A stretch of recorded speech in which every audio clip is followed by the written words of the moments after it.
Hello বন্ধুরা, সবাই কেমন আছেন? আজ চন্দ্রমল্লিকা নিয়ে কিছু বলতে চাই। আমরা সবাই তো নার্সারি থেকে ছোটো ছোটো চারা নিয়ে আসি, কিন্তু চারাগুলো মনের মতো করতে পারি না। আমাদের আফসোস রয়েই যায় যে চারাগুলো আমরা মনের মতো করতে পারলাম না। তাই আজ একটু মেডিসিনের কথা বলছি, ফার্ম গোল্ড। আপনারা দিতে পারেন, এটা খুব ভালো।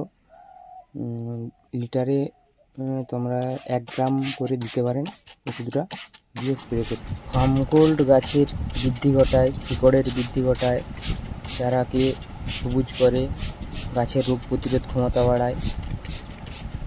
লিটারে 1 গ্রাম করে স্প্রে করবেন, সমস্ত চারা গাছে স্প্রে করা যাবে। স্প্রে করে দেখুন কেমন রেজাল্ট আসে, তারপর কমেন্টে আমাকে জানাবেন। ভিডিওটা ভালো লাগলে লাইক অ্যান্ড সাবস্ক্রাইব করবেন।